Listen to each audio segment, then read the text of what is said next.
The thunder cracked overhead like a whip as Katherine Morgan trudged through the storm-battered trail, each step heavier than the last.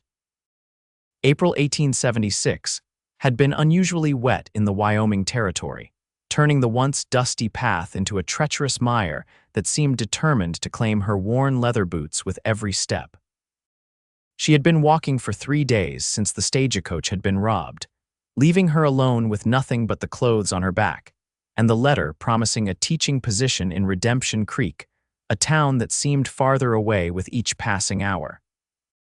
Rain pelted her face, mixing with tears of exhaustion she refused to acknowledge. Katherine's dark blonde hair, once neatly pinned, now hung in sodden ropes around her face. At 22, she had faced plenty of hardships, losing her parents to influenza, losing their Boston home to debts, and now losing her way in this unforgiving wilderness. But she had never felt so utterly alone. The world spun suddenly, gray sky and muddy earth trading places in her vision. Her legs, numb from cold and fatigue, finally surrendered.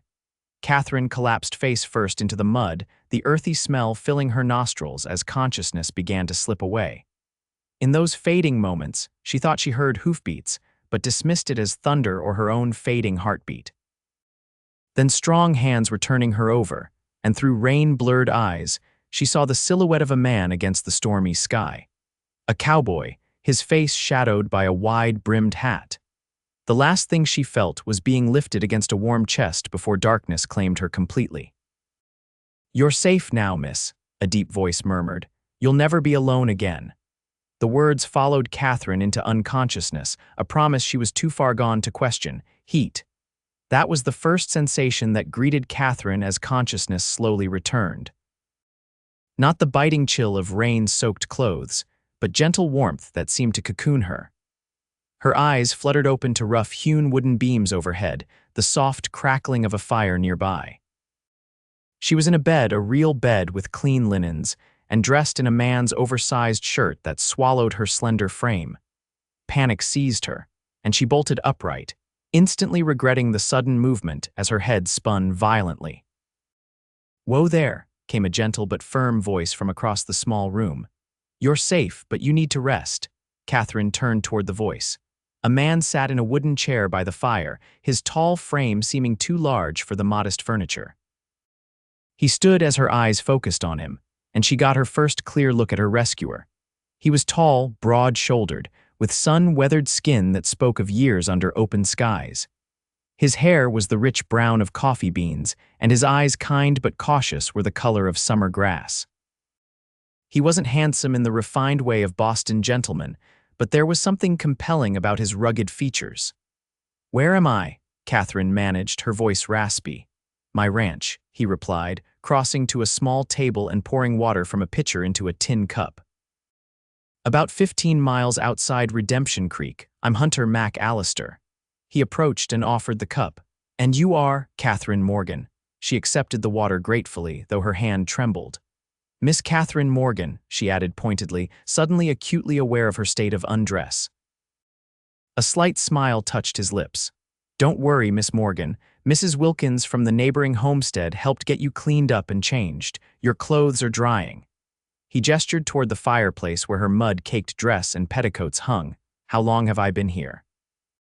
Katherine asked, sipping the cool water. "Just since yesterday afternoon. You had a fever, pretty bad one." Memories flashed the endless walking, the rain, the mud. "I remember falling," she said softly. Hunter nodded, returning to his chair. "Found you collapsed on the trail during my rounds. Nearly rode past thinking you were just a bundle of rags, but my horse shadow spooked." He leaned forward, forearms resting on his knees. "What were you doing out there alone, Miss Morgan?" Katherine hesitated, years of proper Boston upbringing warning against confiding in strange men. But this strange man had saved her life, and something in his steady gaze made her trust him. "I was traveling to Redemption Creek. I've accepted a position as the schoolteacher." His eyebrows rose. "You're the new teacher. Town's been waiting on you for weeks." "The stagecoach was robbed 3 days ago," she explained. "The driver was killed and the other passengers scattered. I started walking, thinking the town couldn't be far." Hunter's expression darkened. Damn road agents, been plaguing these parts all spring. He ran a hand through his hair. You're lucky to be alive, Miss Morgan. I have you to thank for that, it seems, she said quietly. A silence fell between them, filled only by the popping of the fire. Katherine studied the small cabin, neat and sparse, but homey in an unexpected way. A few books on a shelf, a guitar in the corner, a beautiful handmade quilt on the bed she occupied. You live alone? She asked, then blushed at the impropriety of the question. Just me and my ranch hands, though they've got their own quarters near the barn. He stood and moved to the stove where a pot simmered. You must be hungry. It's nothing fancy, just stew. Her stomach answered with an embarrassing growl, and Hunter's laugh, warm and rich, filled the cabin. For the first time since the stagecoach robbery, Katherine felt something other than fear or exhaustion. I should notify the town council that you're here, Hunter said as he ladled stew into a bowl. They'll want to know their teacher's arrived, even if she's a bit delayed. Katherine clutched the blanket tighter. How soon can I get to town? You're welcome to stay until you're recovered, he offered, bringing her the bowl. Roads are still bad from the rain and you need rest. Their fingers brushed as she took the bowl and something electric passed between them. Katherine quickly looked down at the stew, hoping the flush she felt wasn't visible on her cheeks. Thank you, Mr. MacAllister, but I wouldn't want to impose. Hunter, he corrected, and it's no imposition. I promised you weren't alone anymore, didn't I? Katherine paused, spoon halfway to her lips. Is that what you said when you found me? A shadow of embarrassment crossed his face. You heard that, huh? Thought you were unconscious. I was, going in and out, she admitted. It was comforting. Their eyes met again, and this time neither looked away immediately. Something unspoken passed between them, recognition, perhaps, of two souls who understood solitude too well. The moment broke when Hunter stood abruptly. Eat your stew before it gets cold. I need to check on the horses. He grabbed his hat from a peg by the door and stepped outside into the fading daylight, leaving Katherine with a bowl of the most delicious stew she'd ever tasted, and a strange fluttering in her chest that had nothing to do with her recent illness. The next morning dawned clear, the storm having blown itself out overnight. Katherine woke to sunlight streaming through the cabin's single window and the smell of coffee. She found herself alone, her now clean dress and undergarments folded neatly on a chair beside the bed. After dressing, taking comfort in having her own clothes back, even if they were slightly stiff from air drying, she ventured outside. The sight that greeted her took her breath away. Hunter's ranch spread before her, nestled in a valley surrounded by rolling hills that gave way to distant mountains. A creek meandered through pastures where cattle grazed peacefully. The morning light bathed everything in a golden glow that made the dew-covered grass sparkle like diamonds. Morning, came Hunter's voice from her left. He stood by a corral, watching as a young man worked with a spirited chestnut horse. Sleep well, better than I have in weeks, Katherine admitted, walking toward him. Your ranch is beautiful, pride softened his features. Been in my family for 15 years. My father staked the claim when I was just a boy. He gestured toward the vast landscape. 2,000 acres running from the creek to those hills yonder. You built all this? She asked, genuinely impressed. My father started it. I finished it after he passed 5 years ago. Something in his tone suggested there was more to that story, but Katherine didn't pry. The young man in the corral called out, Boss, think she's ready for a saddle now? Hunter waved acknowledgement. That's Joaquin, he explained to Katherine. Best hand with horses I've ever seen. Came up from Mexico 3 years ago. Katherine watched as Joaquin expertly handled the nervous mare, his movements calm and sure. He's very good. Got about a dozen hands total, Hunter continued. Good men, most of them. Couple are a bit rough around the edges, but they work hard. He led her toward a small garden beside the cabin where an older woman with iron gray hair was picking vegetables. This is Mrs. Wilkins. She helped tend to you. The woman straightened, wiping her hands on her apron. Good to see you on your feet, miss. Had us worried, you did. Thank you for your help, Katherine said sincerely. I'm very grateful. Don't thank me too much, Mrs. Wilkins chuckled. It was Mr. MacAllister who refused to leave your side that first night, cooling your fever with wet cloths until I arrived. Hunter looked suddenly uncomfortable. Mrs.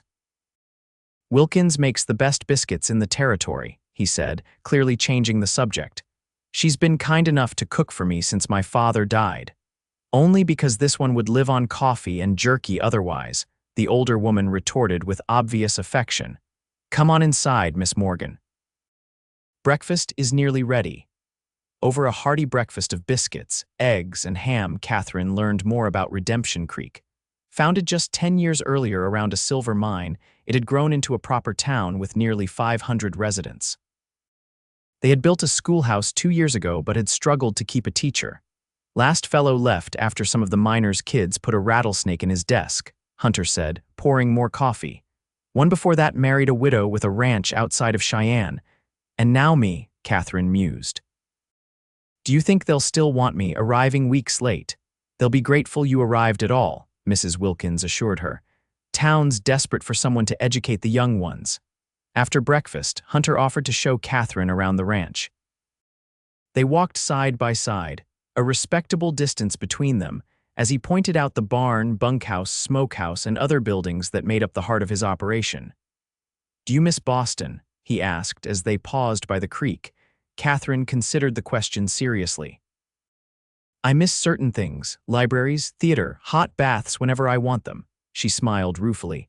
But Boston stopped feeling like home after my parents died. I'm sorry, Hunter said quietly. It's been 3 years now. Katherine watched a dragonfly skimming over the water's surface.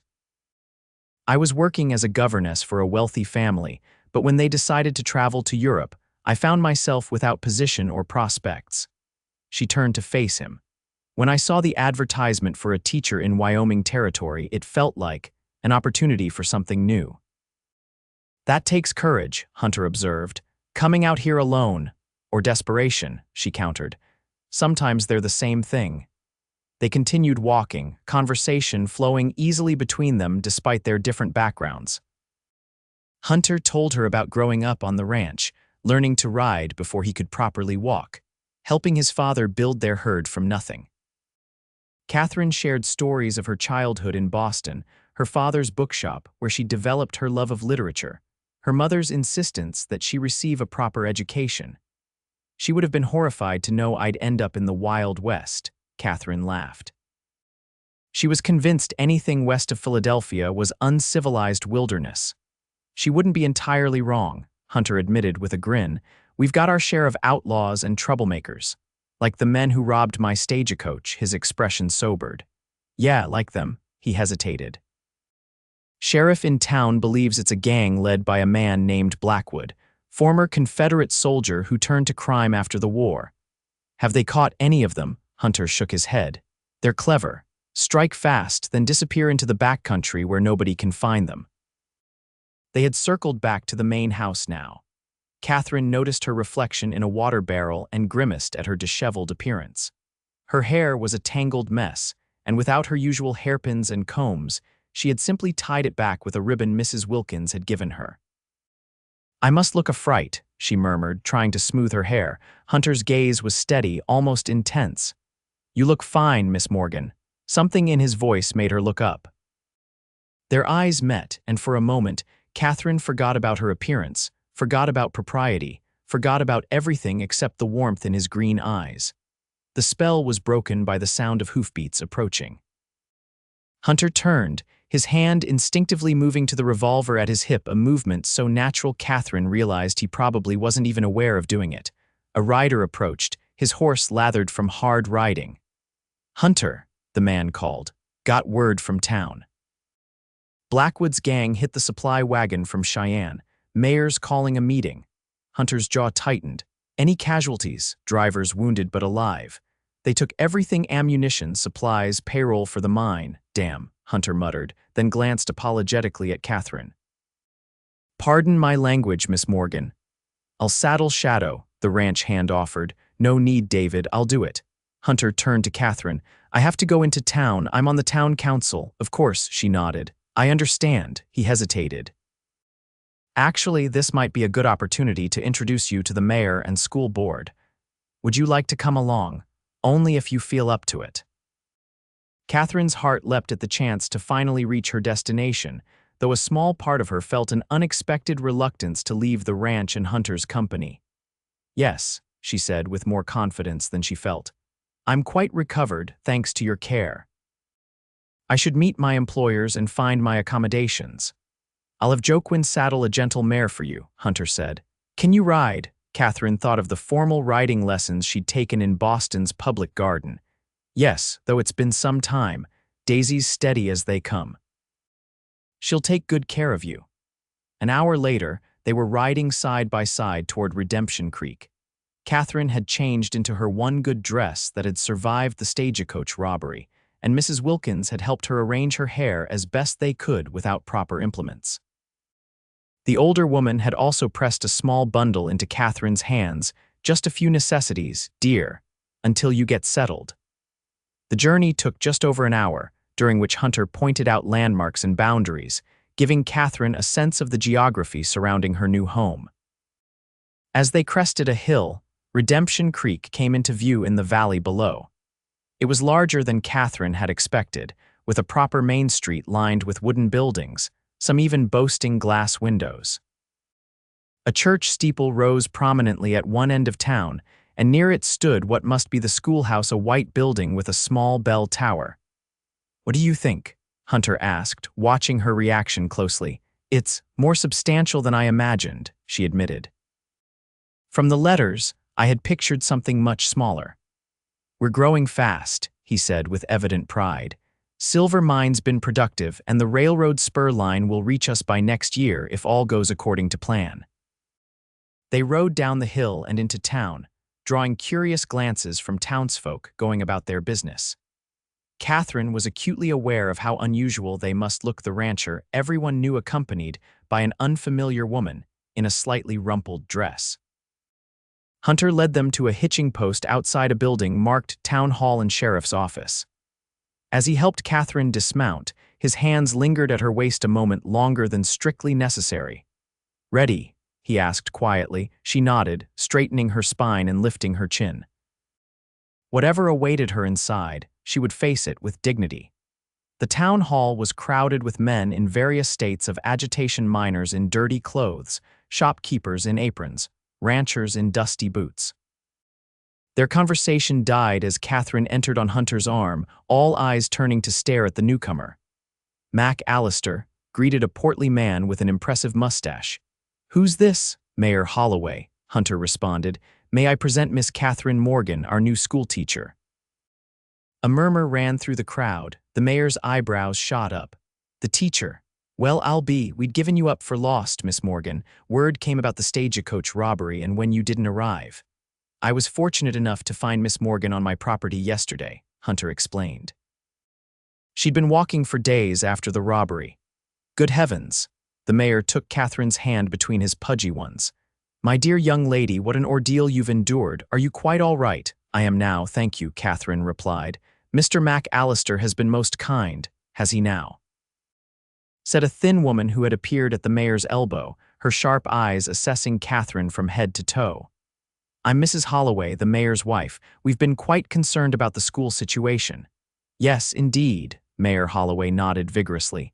"Term should have started 2 weeks ago." "Parents are getting restless." Katherine felt a flash of anxiety. "I'm prepared to begin immediately," she assured them. "Though I've lost most of my belongings in the robbery, including my books and teaching materials." Mrs. Holloway's expression softened slightly. "The previous teacher left some materials behind, and I'm sure we can take up a collection for what else you might need." "That's very kind," Katherine said gratefully. "What about Miss Morgan's living arrangements?" Hunter asked. "Is the teacher's cottage ready?" The mayor and his wife exchanged glances. "Well, there's been a slight complication," Mrs. Holloway said delicately. "When Miss Morgan didn't arrive as scheduled, we allowed Dr. Peterson to use the cottage for his new nurse. Just temporarily, you understand. Where is she supposed to stay then?" Hunter demanded, a protective edge entering his voice that made Katherine's heart beat faster. "We could put her up at the boarding house," Mayor Holloway suggested. Mrs. Holloway shook her head. "It's full up with miners from the new shaft." "The hotel, then. On a teacher's salary." Hunter scoffed. "That's hardly practical." Katherine felt increasingly uncomfortable as they discussed her fate as if she weren't present. "Perhaps I could speak with this nurse," she suggested. "Maybe we could share the cottage until other arrangements can be made." "Miss Peterson is the doctor's sister," Mrs. Holloway explained. "A rather particular woman. I'm not sure she'd be amenable to sharing quarters. Miss Morgan can continue staying at my ranch until suitable accommodations are arranged," Hunter said firmly. "Mrs. Wilkins is there as chaperone, and it's only temporary." Katherine stared at him in surprise. The offer was both improper and incredibly generous. "That's very good of you, MacAllister," the mayor said, looking relieved. "Just until we sort something out, of course." The meeting turned to the matter of Blackwood's gang and the stolen supplies. Katherine listened with half an ear, her mind whirling with the implications of continuing to stay at Hunter's ranch. It wasn't proper even with Mrs. Wilkins present, but the alternatives seemed limited. After the meeting, Hunter introduced her to the three-member school board: Mr. Peterson the doctor, Mr. Schultz the banker, and Mrs. Davies, a formidable widow who owned the town's largest mercantile. "We have 26 children enrolled," Mrs. Davies informed her. "Ages 6 to 16 with varying levels of education. Some can barely write their names while others are quite advanced. I'll assess each student individually," Katherine promised, "and develop a curriculum accordingly." "Can you start Monday?" Dr. Peterson asked. "That gives you 3 days to prepare," Katherine nodded despite her apprehension. "Yes, of course." "Excellent," Mr. Schultz clapped his hands together. "I'll have your contract ready to sign tomorrow. Salary is $40 per month with the cottage included once it becomes available." It was a modest salary, but more than she'd earned as a governess. "Thank you," Katherine said. "I look forward to serving your community." After the meeting, Hunter suggested they visit the schoolhouse before returning to the ranch. As they walked down the main street, Katherine was intensely aware of the curious glances from townsfolk. "They're staring," she murmured. "Small town," Hunter replied with a wry smile. "New faces are always cause for interest, especially pretty ones." Katherine felt her cheeks warm at the casual compliment. "Is that all?" He glanced at her, understanding in his eyes. "Being seen with me might raise some eyebrows," he acknowledged. "I'm not exactly a frequent visitor to town." "Why is that?" she asked, genuinely curious. Hunter shrugged. "Prefer open spaces to crowded rooms, and I've had some disagreements with certain influential townspeople over the years." Before she could inquire further, they reached the schoolhouse. It was a simple but sturdy building with a covered porch and 6 large windows to provide natural light. Hunter produced a key from the mayor and unlocked the door. Inside, rows of wooden desks faced a larger teacher's desk on a slightly raised platform. A blackboard covered most of one wall, and a pot-bellied stove stood in the corner. Bookshelves disappointingly sparse lined another wall. Katherine walked slowly through the room, running her fingers along the desks, imagining the children who would soon be under her care. Despite her fatigue and the uncertainty of her situation, excitement bubbled within her. This was her domain, her opportunity to make a difference. "What do you think?" Hunter asked, watching her from the doorway. "It's perfect," she said sincerely. "It just needs some attention and care." "Like most things worth having," he said quietly. Their eyes met across the room, and that strange connection flared between them again, a recognition that defied explanation. Katherine looked away first, suddenly flustered by the intensity of his gaze. "We should probably head back," she suggested. "I don't want to impose on Mrs. Wilkins' hospitality any longer than necessary. She enjoys the company," Hunter assured her as they locked up the schoolhouse. "Gets tired of just me and the ranch hands." As they retrieved their horses, a commotion at the other end of the street caught their attention. A group of rough-looking men had emerged from the saloon, laughing loudly and shoving each other. One of them spotted Katherine and Hunter, nudging his companions and pointing. "MacAllister," the man called, swaggering toward them. "That your new woman? Bit fancy for a ranch hand, ain't she?" Hunter's posture stiffened, though his voice remained calm. "Move along, Tucker. You're drunk." The man called Tucker grinned, revealing tobacco-stained teeth. "Just being neighborly." His gaze raked over Katherine in a way that made her skin crawl. "Madam," If you're looking for better company than this half-breed, Hunter moved so quickly Katherine barely saw it happen. Suddenly, he had Tucker by the shirt collar, his voice low and dangerous. "Apologize to the lady." Tucker's friends started forward, but Hunter's free hand moved to his revolver. "Don't," he warned them, never taking his eyes off Tucker. "Sorry, madam," Tucker muttered, all bravado gone from his voice. Hunter released him with a slight shove. "Get sobered up, Tucker, you're an embarrassment." The men retreated, grumbling threats under their breath. Katherine stood frozen, trying to process what had just happened and the slur Tucker had used. "I apologize for that," Hunter said stiffly as he helped her mount Daisy. "Some men don't know how to behave in the presence of a lady." "Hunter," she said hesitantly, "what he called you." His jaw clenched. "My mother was Shoshone," he said flatly. "Does that bother you, Miss Morgan?" The question held a challenge, as if he expected rejection or disgust. Katherine met his gaze steadily. "No," she said firmly. "It doesn't bother me at all." Something in his expression eased, though he maintained a certain guardedness. "We should get back before dark." The ride to the ranch was quieter than their journey into town had been. Katherine's mind was full of all she had learned about the town, about her new position, and about Hunter MacAllister. She snuck glances at his profile as they rode, seeing his features in a new light, recognizing now the proud Shoshone influence in his cheekbones and the set of his jaw. It explained some things: the respect but distance the townspeople showed him, his preference for ranch life over town visits, Tucker's ugly slur. But it didn't explain the growing attraction she felt toward him, or the way her heart had raced when he defended her honor. As they approached the ranch, the setting sun painted the landscape in hues of gold and amber. Hunter pulled Shadow to a halt at the top of a small rise, and Katherine stopped beside him. "It's beautiful," she murmured, taking in the panoramic view of his land spread before them, cattle dotting the pastures, smoke rising lazily from the cabin chimney. "This land is in my blood," Hunter said quietly. "My father saw its potential when others saw only wilderness. My mother's people understood its rhythms and seasons long before white settlers arrived." He turned to her, his expression open in a way it hadn't been before. "I belong here in a way I've never belonged anywhere else." Katherine understood suddenly that he was sharing something precious with her, not just the view, but a glimpse of his soul. "Thank you," she said softly, "for showing me." Their eyes held for a long moment, and Katherine felt something shift between them, a deepening of the connection that had been growing since he'd found her collapsed in the mud. The spell was broken by a shout from the ranch yard. One of the hands was waving urgently, pointing toward the western pasture where smoke was rising. "Fire," Hunter said sharply, immediately alert. "Stay here." He spurred Shadow into a gallop, racing toward the smoke. Katherine hesitated only briefly before following at a more cautious pace. By the time she reached the ranch yard, chaos had erupted. Men were grabbing buckets and tools, shouting instructions to each other. Mrs. Wilkins stood on the cabin porch, her face creased with worry.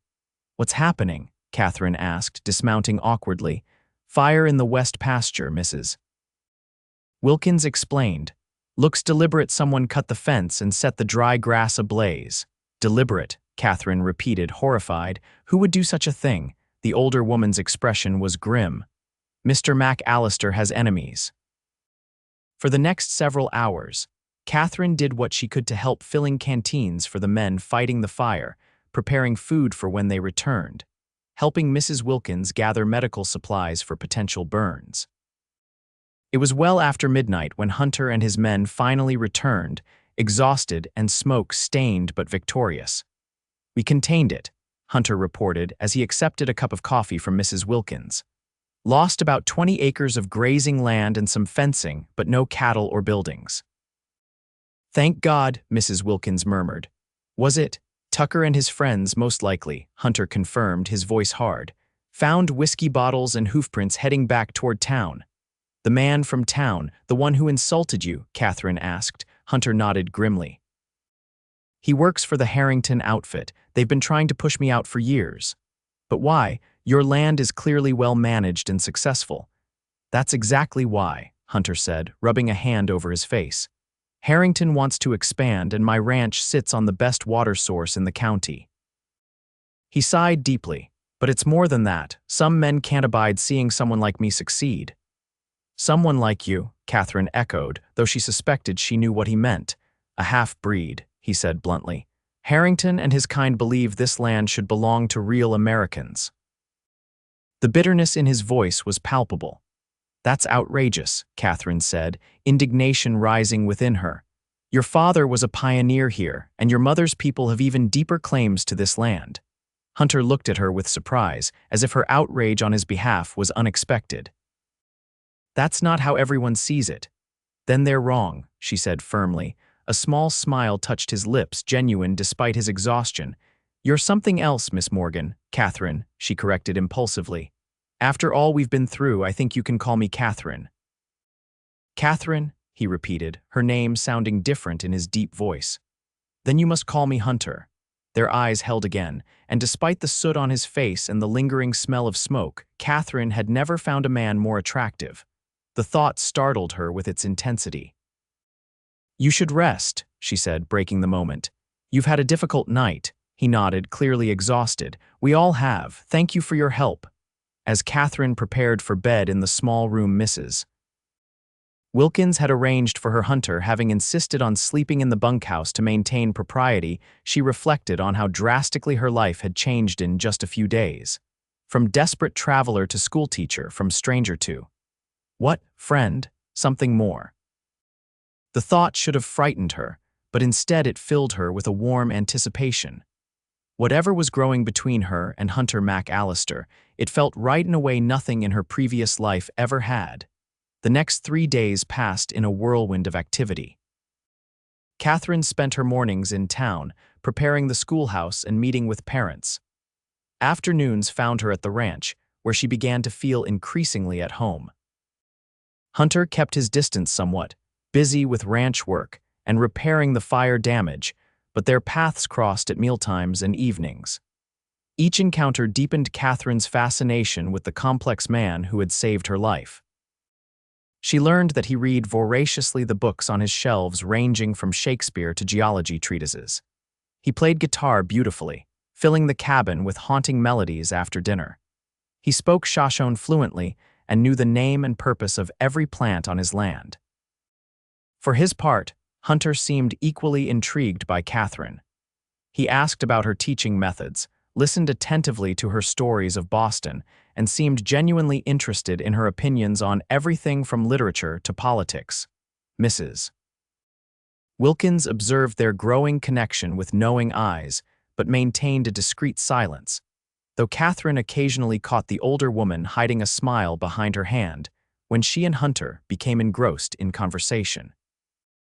On Sunday afternoon, the day before school was to begin, Hunter found Katherine sitting by the creek, reviewing her lesson plans. May I join you? He asked, holding 2 cups of coffee.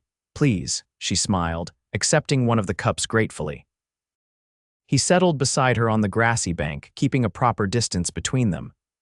Ready for tomorrow, as ready as I can be, she sighed. I'm nervous, to be honest. Some of these children have had such inconsistent education. You'll do fine, Hunter assured her. You have a natural way of explaining things that makes them clear. Katherine looked at him curiously. How would you know that? A faint flush colored his cheeks. I've listened to you working with Joaquin's son. You're patient. That matters more than fancy educational theories. Katherine remembered the reading lesson she'd given Miguel, Joaquin's 8-year-old son, the previous afternoon. She hadn't realized Hunter had been paying attention. Thank you, she said softly. That means a lot. They sat in comfortable silence for a moment, watching the creek's clear water flow over smooth stones. I spoke with Mayor Holloway yesterday, Hunter said eventually. The nurse will be moving out of the teacher's cottage next weekend. Her fiancé is coming from Denver, and they'll be taking rooms above the doctor's office. Oh, Katherine felt a curious mix of emotions, relief at having proper accommodations at last, but also a surprising reluctance to leave the ranch. That's good news. Yes, Hunter agreed, though he didn't sound entirely convinced. You'll be properly settled then. Another silence fell, this one less comfortable. I want to thank you, Katherine said finally, for everything you've done, finding me, caring for me, giving me shelter. I don't know what would have happened if you hadn't come along that day." Hunter's gaze was intense. "I'm glad I found you." The simple statement held depths of meaning that made Katherine's heart race. Acting on impulse, she reached out and placed her hand over his where it rested on the grass between them. Hunter looked down at their hands, then back to her face. Something vulnerable and hopeful flickered in his eyes. Slowly, he turned his palm upward, interlacing their fingers. "Katherine," he began, his voice rough with emotion. A shout from the ranch house interrupted whatever he had been about to say. Joaquin was calling for Hunter. Gesturing urgently, Hunter reluctantly released her hand and stood. "I should see what's happening." "Of course," Katherine nodded, trying to hide her disappointment. He took a few steps, then turned back. "Katherine, yes. Would you join me for dinner tonight? Just the two of us. I'd like to talk privately." Her pulse quickened.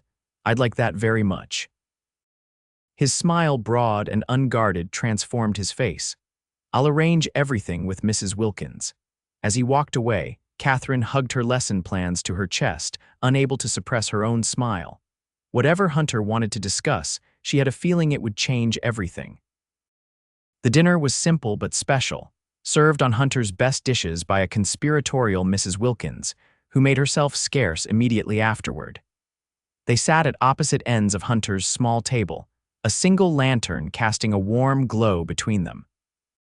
"This is lovely," Katherine said, genuinely touched by the effort he'd made. He'd even found wildflowers for the table. "Not exactly a Boston restaurant," Hunter said with a self-deprecating smile. "Better," she assured him. "More personal." They ate and talked, the conversation flowing easily between them as it always seemed to do.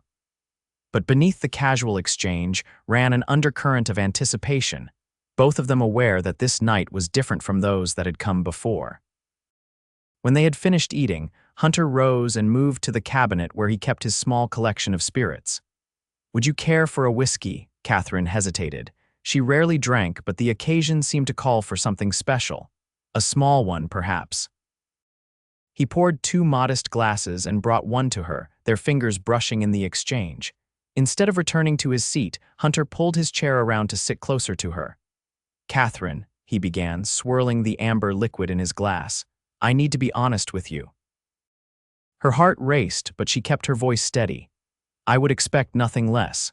These past days, having you here, have been—" He paused, searching for words. "I've never met anyone like you. Your strength, your intelligence, your kindness.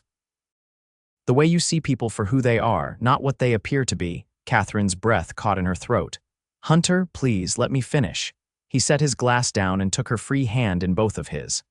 "I know it's too soon. You've only just arrived in Redemption Creek. You're starting a new position. You hardly know me, but I can't let you move to town without telling you how I feel." "How do you feel?" she whispered, needing to hear the words. His green eyes held her steadily. "I'm falling in love with you, Katherine Morgan. I think I started falling the moment I found you on that muddy trail." Joy blossomed in her chest, bright and overwhelming. "I feel the same way," she admitted. "It makes no logical sense we're from such different worlds, but when I'm with you, everything feels right." Hunter's face lit with hope. "You do?" "Yes," she said simply. "I do." He raised her hand to his lips, pressing a fervent kiss to her knuckles. "I don't want to rush you," he said. "I know you need to establish yourself in town, earn the community's respect as their teacher. A relationship with me could complicate that." Katherine understood his concern. A schoolteacher was expected to be above reproach, and despite Hunter's standing as a successful rancher, his mixed heritage and the tensions with influential families like the Harringtons could create difficulties for her. "I don't care what people think," she said firmly, "but you're right that I need to establish myself professionally first." She turned her hand in his, interlacing their fingers. "This isn't goodbye, Hunter, it's just—" A pause. Relief washed over his features. "I can be patient," he promised. "And discreet until you're ready." "Not too patient, I hope," she said with a small smile. His answering grin was boyish, lightening his usually serious demeanor. "Just patient enough." He stood, still holding her hand, and gently pulled her to her feet. They stood close, the lantern light casting shadows across their faces. Hunter raised his free hand to her cheek, his touch feather light. "May I kiss you, Katherine?" he asked, his voice husky. In answer, she leaned forward and pressed her lips to his. The kiss was gentle at first, tentative, but quickly deepened as years of loneliness, and the joy of newfound connection flowed between them. His arms encircled her waist, drawing her closer, while her hands found their way to his shoulders, feeling the strength beneath the soft fabric of his shirt. When they finally parted, both were breathing heavily. Hunter rested his forehead against hers, his eyes closed as if memorizing the moment. "I've wanted to do that since the first day you were well enough to sit up and scold me for bringing you water too quickly," he admitted with a soft laugh. Katherine smiled, remembering her embarrassment at her own bossiness. "I've wanted you to do that since I saw you calming that frightened horse the next morning. You were so gentle with her, so patient." He kissed her again, briefly but with feeling. "I should walk you to your room before Mrs. Wilkins comes looking for us," he said reluctantly. "Tomorrow's an important day for you." Katherine nodded, though she was tempted to stay in his arms all night. "Tomorrow," she agreed. He escorted her to the small room off the kitchen where she'd been sleeping, their hands clasped between them. At her door, he kissed her once more, a kiss of promise rather than passion. "Good night, Katherine. Sleep well." "Good night, Hunter." As she prepared for bed, Katherine's mind whirled with the evening's developments. She had come west, seeking a new beginning, never imagining she would find not just a position, but a man who stirred her heart so deeply. Whatever challenges lay ahead, she faced them with a new sense of purpose and hope. Katherine's first day as the schoolteacher of Redemption Creek dawned bright and clear. After a quick breakfast, during which Hunter maintained a respectful distance, despite the heated glances they exchanged, she rode into town on Daisy, whom Hunter had insisted she continue using until more permanent transportation arrangements could be made. 24 children awaited her at the schoolhouse, ranging from shy 6-year-olds to gangly teenagers trying to appear uninterested. Parents hovered at the back of the room, clearly there to assess the new teacher as much as to support their offspring. Drawing on reserves of confidence she hadn't known she possessed, Katherine rang the small bell on her desk and called the class to order. "Good morning," she said, her voice clear and steady. "I am Miss Morgan, and I am delighted to be your teacher." From that moment, she was too busy to be nervous. The morning flew by as she assessed reading levels, organized students into groups, and began establishing classroom routines. By noon, when she dismissed the younger children and kept the older ones for afternoon lessons, Katherine felt cautiously optimistic. Not everything went smoothly. Billy Harrington, a sullen 13-year-old who clearly took after his father in his disdain for authority, tested her patience repeatedly. Susie Peterson, the doctor's daughter, corrected Katherine's pronunciation of Latin phrases with obvious enjoyment. And poor Miguel, Joaquin's son, sat frozen with anxiety until Katherine gently coaxed him into participating. But by the end of the day, as she waved goodbye to the last student, Katherine felt a deep satisfaction. This was the work she was meant to do, in the place she was meant to be. Mayor Holloway and Mrs. Davies from the school board stopped by as she was tidying up. "Well done, Miss Morgan," Mrs. Davies said approvingly. "I observed for a while this morning. You have a natural authority." The children seemed engaged, Mayor Holloway agreed. "Even young Billy Harrington, and he's run off 2 teachers already." "He's bright," Katherine observed. "He just needs to be challenged appropriately." They discussed administrative matters briefly, then informed her that the teacher's cottage would indeed be ready by Saturday. Katherine thanked them, managing to hide her conflicted feelings about leaving Hunter's ranch. As she prepared to ride back, she was surprised to find Hunter himself waiting outside the schoolhouse, leaning against a hitching post. "How was your first day?" he asked, his smile warming her despite her exhaustion. "Wonderful, exhausting, terrifying, all at once," she laughed. He helped her mount Daisy, his hands lingering at her waist. "I'm proud of you," he said simply. The words filled her with a happiness disproportionate to their simplicity. "Thank you for coming, but won't people talk?" Hunter shrugged. "Let them. I'm just a concerned citizen checking on our new teacher. Besides, I had business in town anyway." They rode side by side toward the ranch, maintaining a respectable distance but talking easily about her day. Katherine described each student, her plans for lessons, the books she hoped to acquire for the sparse school library. Hunter listened attentively, asking insightful questions and offering suggestions based on his knowledge of the families involved. His understanding of the community dynamics proved invaluable, helping Katherine navigate the complex web of relationships that defined Redemption Creek.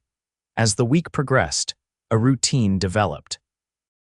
Katherine would ride to town each morning, teach until mid-afternoon, then return to the ranch where Hunter would often meet her partway. Evenings were spent planning lessons, sharing meals with Mrs. Wilkins and sometimes the ranch hands, and stealing precious moments alone with Hunter walks by the creek, conversations on the porch under the stars, and increasingly passionate kisses when they could be certain of privacy. By Friday, the reality of her imminent move to town was weighing on both of them. After dinner, Hunter suggested a ride to his favorite spot on the ranch, a high meadow overlooking the valley. The evening was perfect, with a gentle breeze carrying the scent of wildflowers and the setting sun painting the landscape in vibrant hues. They dismounted and spread a blanket on the grass, sitting close enough that their shoulders touched. "I'm going to miss this," Katherine sighed, leaning against him. "Miss you." Hunter's arm encircled her waist. "I'll visit town more often," he promised. "And perhaps the schoolteacher might find reason to visit the ranch occasionally, educational excursions for her students, perhaps." She smiled at his cleverness. "That's an excellent idea, Mr. MacAllister. The children would benefit greatly from learning about ranching operations. And their teacher might benefit from continued riding lessons," he added, his voice dropping to a more intimate tone. Katherine turned to face him, suddenly serious. "Hunter, what happens now, between us?" He met her gaze steadily. "What do you want to happen?" "I want to be with you," she said honestly, "but I'm also committed to being a good teacher. These children deserve someone who's focused on their education." "You can be both," Hunter said. "A dedicated teacher and a woman in love." He took her hands in his. "I meant what I said the other night, Katherine. I'm falling in love with you, more than falling I love you." "I know it's fast, but some things you just know." Her heart soared at his declaration. "I love you too," she whispered. "And you're right, it is fast, but it's also right." He kissed her then, pouring all his feelings into the embrace. Katherine responded with equal fervor, her arms winding around his neck as she pressed closer to him. When they finally broke apart, both breathless, Hunter rested his forehead against hers. "Marry me," he said suddenly. Katherine pulled back, startled. "What?" "Marry me," he repeated, his eyes intense. "Not immediately, I know you need time to establish yourself here, but soon. Be my wife, Katherine. Share my life, my ranch, my future." Joy bubbled up within her, but practicality made her hesitate. "Hunter, are you sure? The town barely knows me." "And there are those who would disapprove." "I don't care," he interrupted. "I've spent my whole life navigating between two worlds, never fully belonging to either. With you, I finally feel whole." He squeezed her hands. "Unless you're concerned about what marrying me might mean for you." She understood what he was asking, whether his heritage gave her pause.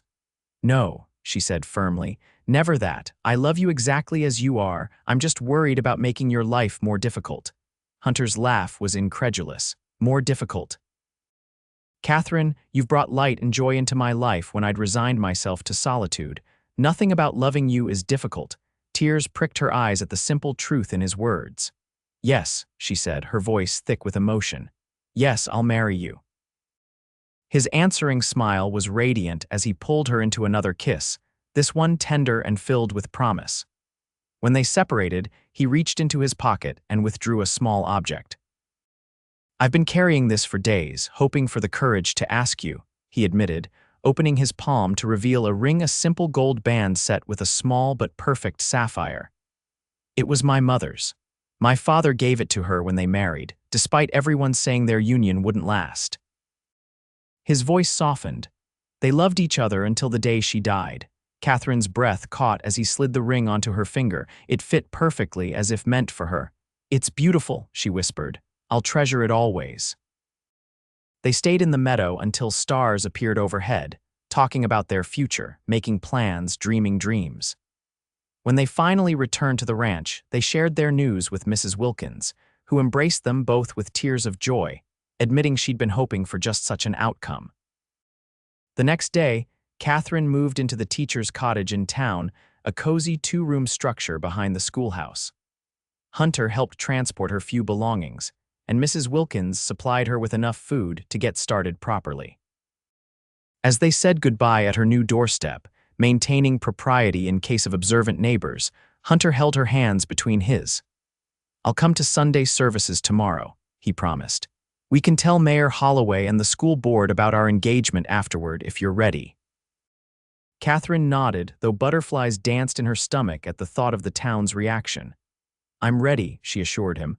"I won't hide how I feel about you." His eyes softened. 2 months, he suggested. "Give yourself 2 months to establish your position here. Then we'll marry if that suits you." "It suits me perfectly," she smiled. November would be a lovely time for a wedding. With a final squeeze of her hands and a look that promised much more when they were next alone, Hunter departed. Katherine watched him ride away, her heart full to bursting with happiness and anticipation for their shared future. Sunday services at Redemption Creek's small church provided Katherine's first real introduction to the community as a whole.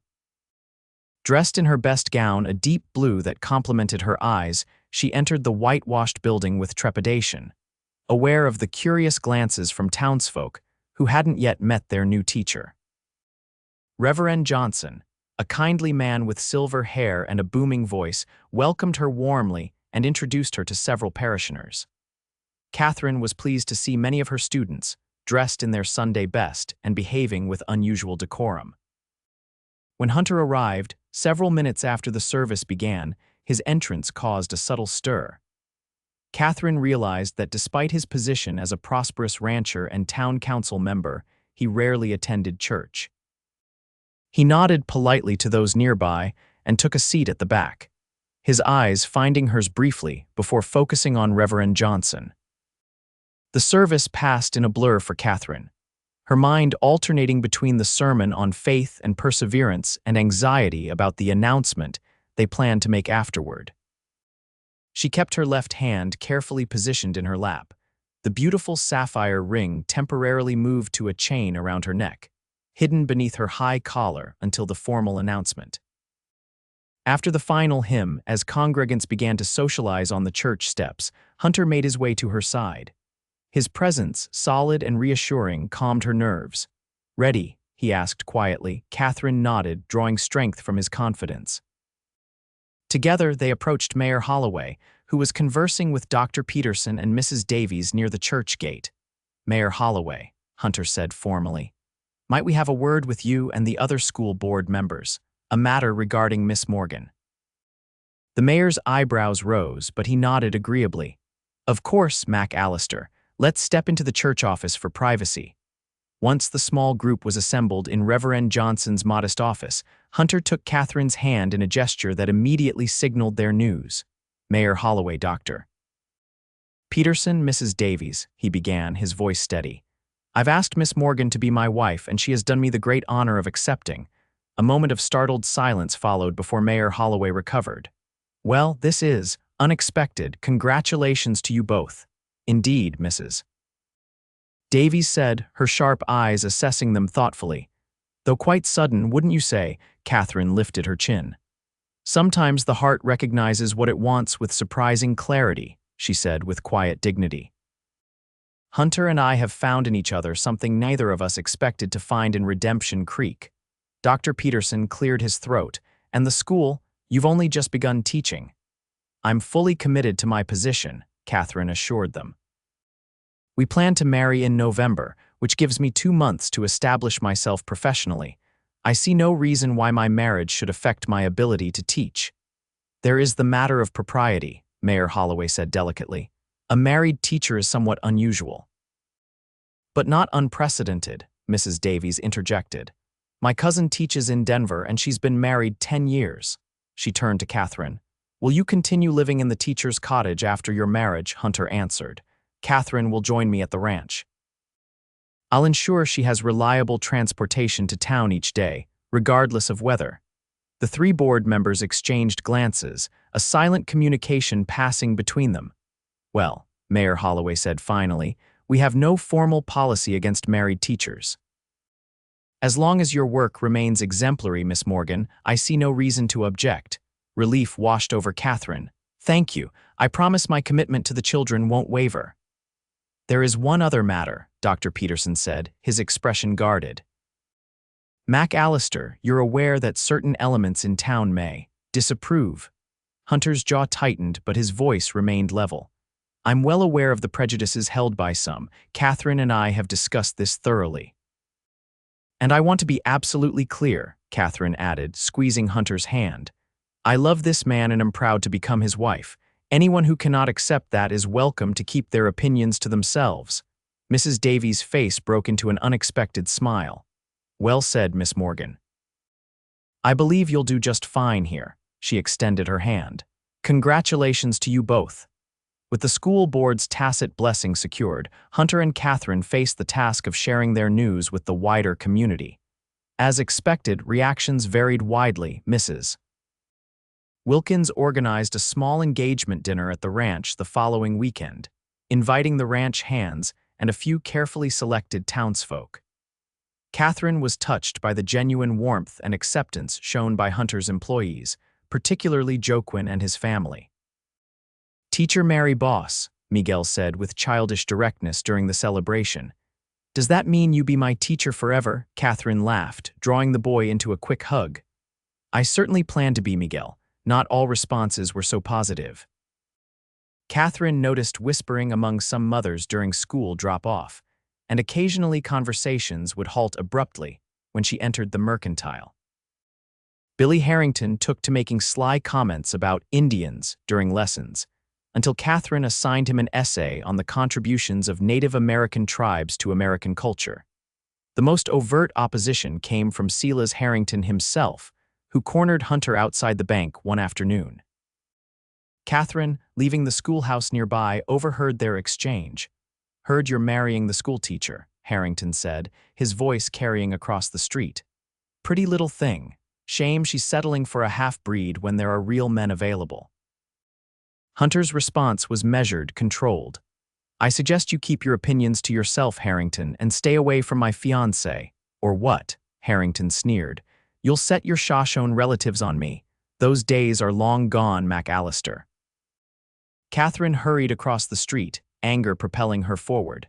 "Mr. Harrington," she said coolly, "I couldn't help overhearing your comments." The rancher turned, surprise flickering across his florid face. "Miss Morgan." "I want to be perfectly clear," Katherine continued, her voice steady despite her racing heart. "I'm not settling for anything. I'm marrying the finest man I've ever known. A man of integrity, intelligence, and compassion qualities you might consider cultivating yourself." Harrington's face darkened with anger. "You don't know what you're talking about, girl. You're new here. You don't understand." "I understand perfectly," Katherine interrupted. "I understand prejudice when I see it, and I find it beneath contempt." She took Hunter's arm. "Good day, Mr. Harrington." As they walked away, Hunter whispered, "That was either very brave or very foolish." "Perhaps both," Katherine admitted, her bravado fading now that the confrontation was over. "But I couldn't stand by and listen to him speak to you that way." Hunter's expression was a mix of concern and pride. "Harrington is a dangerous enemy, Katherine. He practically owns half the businesses in town through loans and investments." "Does that include the school?" "No," Hunter admitted. "The school belongs to the town." "Then his opinion matters very little to me," Katherine said firmly, though she understood the potential ramifications of antagonizing such an influential figure. Despite occasional friction, the weeks leading up to their wedding were filled with joy and deepening connection. Katherine threw herself into teaching, gradually winning over even the most skeptical parents with her dedication and results. Hunter visited town regularly, sometimes attending school events or simply meeting Katherine after dismissal for a proper courtship, chaperoned walks, shared meals at the hotel restaurant, and Sunday rides through the countryside on weekends. Katherine often stayed at the ranch with Mrs. Wilkins serving as a proper chaperone. Together, they planned their future, which rooms Katherine would use for her books and personal space, how they would expand the kitchen garden, whether to add a second story to the cabin for future children. Do you want children? Hunter asked one evening as they sat on the porch watching the sunset. We've never actually discussed it. Katherine smiled, imagining a little boy with Hunter's green eyes or a girl with his quiet strength. Yes, she said softly, very much. Do you? His arm tightened around her shoulders. More than I realized until I met you. I'd like a large family if you're willing. This land should be filled with children's laughter. How many is large? Katherine asked, laughing. 4, 5, Hunter suggested. Enough to need a bigger house, certainly. The image filled her with warmth. This home they were creating together, expanded to accommodate growing love and new life. That sounds perfect, she agreed. 2 weeks before the wedding, disaster struck.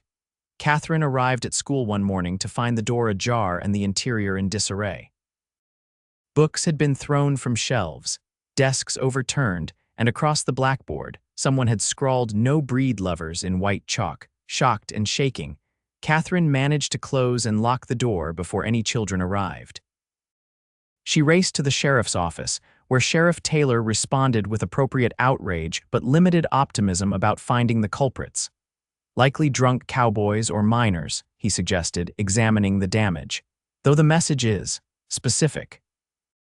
Hunter, summoned from the ranch, arrived within the hour, his face dark with controlled fury as he surveyed the vandalism. This is Harrington's work, he said quietly, or done with his blessing. You can't prove that, Sheriff Taylor cautioned, and he'd deny it regardless. What do we do now? Katherine asked, fighting back tears of anger and distress. The violation of her classroom, her domain of learning and safety, felt deeply personal. Hunter put his arm around her shoulders, his public display of affection conveying his support. We clean up, he said firmly. And we continue as planned. We don't let them win. With help from several supportive parents and older students, the classroom was restored by noon. Classes resumed the following day, with Katherine maintaining a brave face despite the whispers and tension.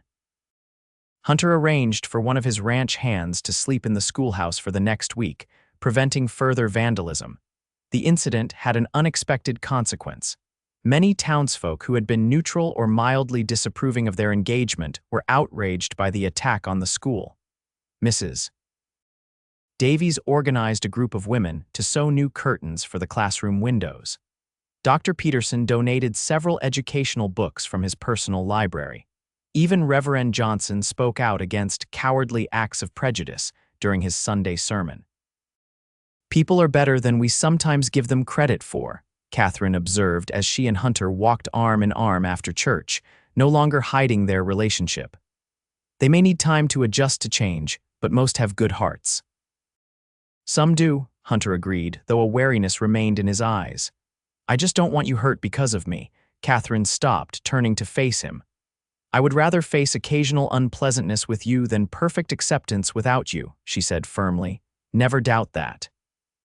His expression softened, and he raised her gloved hand to his lips. 2 more weeks, he murmured, then you'll be Mrs. MacAllister. I can hardly wait, she smiled. Their wedding day dawned clear and crisp, a perfect November morning with just enough chill in the air to suggest the coming winter without diminishing the brilliance of the autumn colors. Katherine dressed in the teacher's cottage, assisted by Mrs. Wilkins and Mrs. Davies, who had become a surprising ally and friend. Her wedding dress, ordered from a catalog and altered by the town's seamstress, was simple but elegant, ivory satin with delicate lace trim at the neck and wrists. She wore her mother's pearl earrings and a crown of late-blooming wildflowers Hunter had collected for her. You look beautiful, my dear, Mrs. Wilkins said, wiping away tears. Like a princess. Hunter won't know what hit him, Mrs. Davies agreed with a rare smile. The ceremony was held at the ranch rather than the church, partly for practical reasons, as Hunter had explained that many of his mother's relatives would attend but might feel uncomfortable in a Christian church, and partly as a statement that this union would honor both their traditions. Katherine rode to the ceremony site in a flower-decorated wagon driven by Joaquin, her heart pounding with excitement and love. As they crested the hill overlooking the ranch, she gasped at the transformation. The clearing by the creek had been decorated with ribbons, flowers, and colorful blankets. Wooden benches arranged in a semicircle accommodated nearly 100 guests, more than Katherine had expected. On one side sat townsfolk from Redemption Creek, on the other, a group of Shoshone people in traditional dress mixed with everyday clothing. At the center of the semicircle stood Hunter, magnificent in a new black suit, his hair tied back with a leather cord decorated with beads. Beside him stood an elderly Shoshone man and Reverend Johnson, representing the dual heritage the couple wished to honor. Joaquin helped Katherine from the wagon, and a hush fell over the gathering as she began her walk toward her groom. Hunter's face as he watched her approach was everything she could have hoped for: wonder, joy, and love shining in his eyes. The ceremony blended traditions beautifully. Reverend Johnson spoke of commitment and partnership, while the Shoshone elder, who Katherine learned was Hunter's maternal uncle, blessed their union in his native language and guided them through a traditional binding of hands with a beaded leather cord. "I take you, Katherine Morgan, as my wife," Hunter vowed, his voice steady and sure. "I promise to walk beside you through all seasons, to honor your strength and wisdom, to cherish your heart as the greatest treasure I will ever know, and to love you until the stars fall from the sky."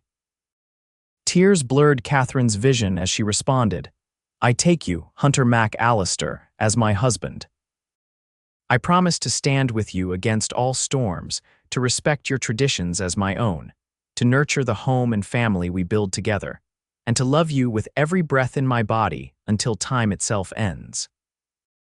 They exchanged rings, Hunter's a simple gold band that had belonged to Katherine's father, and Katherine receiving a second ring of Shoshone design to complement her engagement sapphire. "By the authority vested in me," Reverend Johnson proclaimed, "and with the blessings of the ancestors," added Hunter's uncle, "we now pronounce you husband and wife." Their first kiss as a married couple was met with cheers from both sides of the gathering, a symbolic bridging of cultures that filled Katherine's heart with hope for their future. The celebration that followed lasted well into the night. Tables laden with food reflected both cultures' roast beef and biscuits alongside traditional Shoshone dishes Hunter had helped prepare. Music from guitars, fiddles, and native drums created a unique harmony. Children, including many of Katherine's students, played games on the ranch lawn, their laughter a soundtrack to the adults' conversations and dancing. Even a few surprises couldn't diminish the joy of the day. Silas Harrington made a brief, unwelcome appearance at the edge of the property, but departed after a quiet word from Sheriff Taylor. And a sudden gust of wind collapsed one of the food tents, sending pies rolling down the hill to everyone's amusement. As evening fell and lanterns were lit around the celebration area, Hunter drew Katherine away from the crowd, leading her to the creek where they had first shared their feelings. "Happy, Mrs. MacAllister?" he asked, his arms encircling her waist. "Deliriously," she confirmed, reaching up to trace the beloved contours of his face. "And you, husband, more than I ever believed possible," he kissed her tenderly. "There were many years when I thought I would always be alone, too Shoshone for the white world, too white for the Shoshone world." "And now," Katherine prompted. "Now I know I belong exactly where I am," Hunter said simply. "With you, creating our own world where none of those divisions matter." They returned to their guest hand in hand, the first stars appearing overhead like blessings from the heavens. Later, after the last guest had departed, and they were finally alone in the cabin that was now truly their shared home, Hunter and Katherine discovered the deeper intimacies of marriage, their love expressed in the most ancient and tender of ways. Afterward, as Katherine lay in her husband's arms, watching the firelight play across the ceiling beams, she remembered that mud-soaked day when she had collapsed on the trail, certain she would die alone and forgotten. "What are you thinking about?" Hunter murmured against her hair. "The day we met," she replied. "How close I came to never knowing you, never having this." He tightened his arms around her. "I believe some things are meant to be, Katherine. My mother's people would say our spirits recognized each other." "I like that thought," she smiled, snuggling closer to his warmth, "that even if circumstances had been different, we would have found each other somehow." "We would have," Hunter assured her, absolute certainty in his voice. "And I would have promised you the same thing I did that day, that you would never be alone again." "A promise kept," Katherine whispered, raising her face for his kiss as the November wind sang around their cabin and the future stretched before them, bright with possibility. Life as Mrs. Hunter MacAllister proved both more challenging and more rewarding than Katherine had anticipated. The winter of 1876-1877 was harsh, with blizzards that sometimes made the journey to town impossible. On those days, Katherine would fret about her students, but Hunter assured her they were accustomed to weather interruptions. When spring arrived, bringing wildflowers and calving season, Katherine found her teaching duties complemented by new responsibilities at the ranch. She maintained the accounts, corresponded with cattle buyers, and began expanding the kitchen garden into a proper farm that could provide most of their vegetables. Their integration into the community continued gradually. Some residents of Redemption Creek never fully accepted their union, but most came to appreciate the couple based on their individual merits. Hunter for his fair business practices and willingness to help neighbors in need. Katherine for her dedication to education and the noticeable improvement in the town's children. Even Silas Harrington maintained a grudging peace after Hunter helped rescue several of his prize bulls during a flash flood. The old prejudices didn't disappear overnight, but they became less overt, less threatening.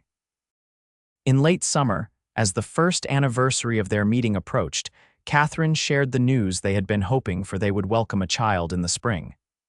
Hunter's joy was boundless, his protective instincts immediately heightened. "I'll build a proper nursery," he declared, already measuring the bedroom with his eyes. "And we should hire more help for the house. You can't be doing heavy work in your condition." Katherine laughed, placing his hand on her still flat stomach. "I'm pregnant, my love, not made of glass." Women have been having babies while working ranches for generations. Nevertheless, she did accept additional help in the form of Miguel's 16-year-old sister Rosa, who came to live with them as a household assistant. The arrangement benefited everyone. Rosa received proper wages and continued education from Katherine in the evenings, while Katherine gained both help and companionship during the days when Hunter was working the far reaches of the ranch. As her pregnancy progressed, Katherine reluctantly reduced her teaching schedule, arranging for Mrs. Davies, who had been a teacher in her youth, to take the older students 3 days a week. By February, with snow piled high around the ranch house and her body swollen with new life, Katherine focused on preparing for the baby and planning curriculum for the following school year. "Do you think it's a boy or girl?" Hunter asked one evening as they sat by the fire, his hand caressing the prominent curve of her belly. "A boy," Katherine said confidently. "Active as he is, always kicking and turning." Hunter smiled. "Girls can be spirited too." "That they can," she agreed, thinking of some of her more rambunctious female students. "Either way, this child will be loved beyond measure." The baby, indeed a boy, whom they named Henry James MacAllister after both their fathers arrived on a perfect April morning, almost exactly a year after Katherine had collapsed on the muddy trail. Dr. Peterson declared him healthy and strong, with his father's lungs and his mother's determination. Hunter, who had paced anxiously throughout Katherine's labor, took his son in trembling hands, tears streaming unashamedly down his face. "Hello, little one," he whispered. "Welcome to our world." As she watched her husband cradle their newborn son, Katherine's heart felt so full it might burst. This was the family she had never dared dream of, built on love that had begun in the most unlikely of circumstances. "He's perfect," Hunter said, carefully returning the baby to Katherine's arms, "just like his mother." "Hardly perfect," Katherine laughed tiredly, "but very, very happy." The years that followed brought both joys and sorrows, as all lives do. Henry was joined by a sister, Sarah Elizabeth, 2 years later, and then by twins Robert and Rachel in 1881. The ranch prospered under Hunter's management and Katherine's organizational skills, expanding to include orchards and a small dairy operation. Katherine continued teaching, though on a reduced schedule that allowed her to balance professional fulfillment with family responsibilities. Under her guidance, the Redemption Creek School gained a reputation for excellence that attracted families from surrounding areas. They faced challenges to a fire that destroyed part of the barn in 1879, a drought that threatened the cattle in 1882, and the lingering prejudice that occasionally surfaced when their children began school. But they weathered each storm together, their partnership growing stronger with every obstacle overcome. On their 10th anniversary, Hunter surprised Katherine with a trip to Boston, her first return since leaving a decade earlier. They showed their wide-eyed children the public garden, the harbor, and the bookshops Katherine had loved in her youth. "Do you ever regret it?" Hunter asked as they walked along the common, watching Henry race ahead with his siblings, leaving all this for Wyoming Territory. Katherine squeezed his hand. "Not for a single moment," she said honestly. "Boston was my past. You and the children and our ranch, that's my present and future. That's where I belong." His smile was as warm and loving as it had been on that first day when he'd lifted her from the mud and promised she'd never be alone again, a promise kept through a decade of shared dreams and shared struggles, with many more years to come. As they gathered their excited children and headed back to their hotel, Katherine reflected on the strange workings of fate. Had the stagecoach not been robbed, had she not collapsed on that particular trail, had Hunter not found her at that precise moment, how different her life might have been. But those things had happened, setting in motion a love story that had transformed both their lives in ways neither could have imagined. From mud and despair had grown a family, a home, and a love that grew stronger with each passing year, proof that sometimes the worst moments can lead to the greatest blessings, if only one has the courage to keep walking forward. The night before they left Boston to return to their beloved Wyoming, Katherine stood at the hotel window, watching the unfamiliar city lights.